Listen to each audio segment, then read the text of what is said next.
"Well, will you come?" "Of course," Reess said. He did not want his farm to be tarnished with even the suggestion he or any of those he loved could be guilty, and he knew that the more ignorant members of the town would immediately assume one of the Shakers was the murderer. Reess knew that could not be true. They were pacifists, and to a large extent a kind and gentle people. "Where do we go?" Rouge pointed down the road toward a dead tree. Now Reess could see a figure wearing black. Brother Jonathan, no doubt. "Go on," Reess said. "I'll follow you."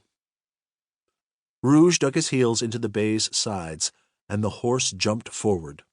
A wave of cold, dirty water splashed up, covering Reess's stockings with icy mud. He swore.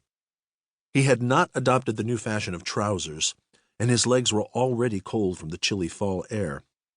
Muttering under his breath, Reess slapped the reins down on Hannibal's back, and they slowly started forward. Brother Jonathan, warmly clad in a heavy coat, scarf, and hat, was pacing back and forth. Besides the dead tree, missing its top and half its bark, and pocked with holes left by woodpeckers, there were several other smaller trees. A few rust-colored leaves still clung to their branches. Otherwise, they appeared as dead as the lightning-struck, splintered trunk. Jonathan pointed over his shoulder at the weir behind him. "This way is quickest." Reess climbed down from his wagon and went to examine the small dam. Most of the rocks that made up its construction were dry, although the thin sun glittered from some random bits of ice. "All right," he said. "Isn't there any way to ride there?" Rouge asked unhappily. His lips tightening, Jonathan shook his head. Grumbling, Rouge dismounted. Reess eyed the constable's boots. Riding boots, almost to the knee, and with silver spurs attached at the heels. They did not look appropriate for a hike across the late autumn countryside. As Jonathan turned and started walking, Rouge said, "Wait, wait." He detached the spurs and put them in the saddlebag. Then he tied his horse firmly to one of the trees and pronounced himself ready. Reess had crossed the weir a few times, always in the summer when the water was low. Then it had been enjoyable. Now, with the wind sweeping across the water, it was quite cold. Reess could hear Rouge swearing as his smooth leather soles slipped on the rocks. They reached the other side, and within a few steps crossed the narrow wooden bridge. The new stream ran along the edge of the fields. During dry times, the Shakers used it for irrigation. Now the three men entered forest. Fallen leaves formed a russet surface and crunched underfoot.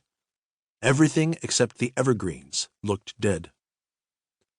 "How did you happen to find the body?" Reess asked Jonathan as they tramped deeper into the woods.